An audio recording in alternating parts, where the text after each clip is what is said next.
We have heard so many times about the importance of the pedals for sim racing, and most of the drivers believe that is the most important upgrade you can ever have. But I have seen so many times people become slower, and I have heard so many times the desperation in their voice, like the last hope is gone.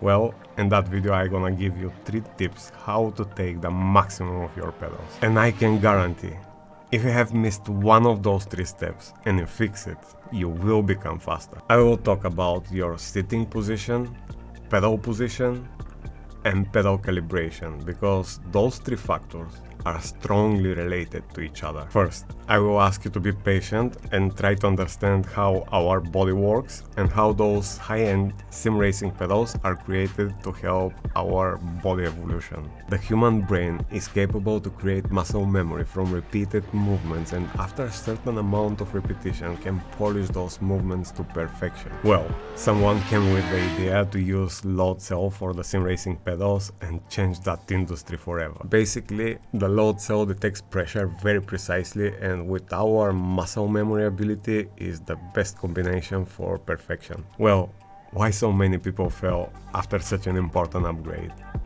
Calibration. Not just the pedals, the entire setup. This is a whole new world with much greater forces, and you must make sure to minimize all the movements from your rig and your body. First, fix your sitting position and create maximum support on your back. Remember, there must be 0 gap between your seat and your lumbar, because this is the point where all the forces start. Most of the high-end brake pedals needs at least 60 kg and above of pressure, and if you have gap on your lumbar, when you press the brake, your body will slide back, and only when you feel that gap and find the full support, you will start fully moving the pedal.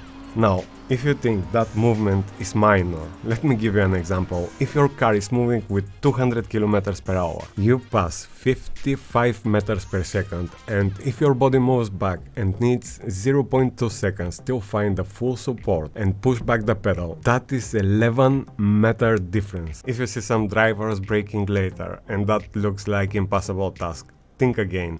Braking from the same braking point, you will have the maximum force 11 meters later. And the other problem with that gap is the muscle memory. If there is close to 0 movement in your body, your muscle contraction will be much more precise. So lean your seat back, use the top bolts on the front, bottom on the rear, and transfer your body weight back. It will be much more comfortable too. Once you fix your posture, try to find the best reference point to your pedal position. If that here is the support of your back, where all the forces starts, the pedals must be exactly on the opposite side. I very often see rigs with pedals way too low, and if your body moves up on maximum brake pressure, that's even worse. Just remember, 200 km per hour is 55 meters per second, 11 meters per 2/10. That is 1 second per 5 to 6 hard braking zones. So, make sure to have your pedals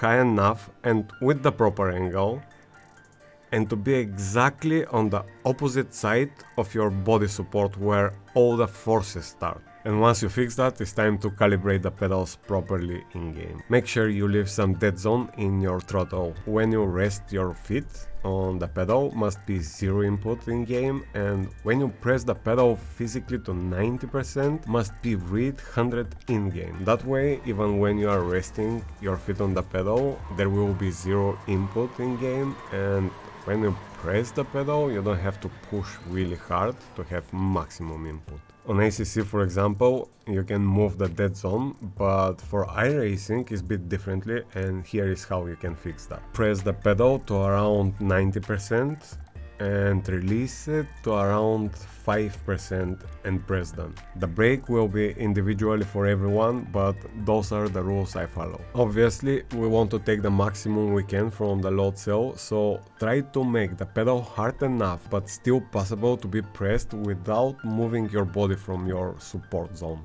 Then, on calibration, I start pushing till the heel detached from the support and then I press little more. Don't just smash the pedal to the bottom, because we need that dead zone here too. Then again, I release the pedal, but I make sure when I rest my feet there is zero input in the game. Now, every time I have to apply 100% input, I have to press really hard, and there is very important reason for that. In close racing, very often we are in stress situation and instantly jump on the brakes, and normal cars have that panic brake system which take full control of the brakes, but in racing cars we lock the tires and often crash the car in front. Just make sure you have to press hard enough before you lock your brakes. Now you see why those highly adjustable load cell expensive pedals are definitely one of the best upgrades for sim racing from biological point of view and the way we function. But you can also see how easy everything can go wrong if they are not used properly. It doesn't matter how fast or experienced you are or how many titles or world records you have. If your body moves on the braking zone,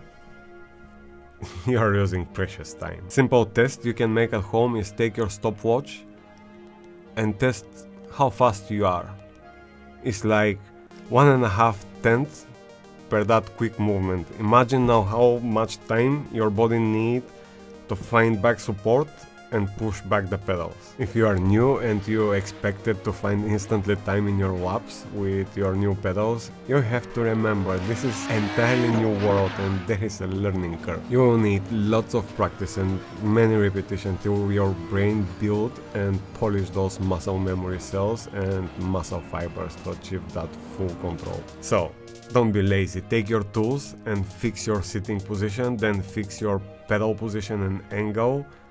And I know that can be hours, maybe days of tweaking, but there is no way around. You can drive and practice for years. You will never find that lost time in that body movement. So take your tools and fix your position. You will love the results, okay? See you in the next one.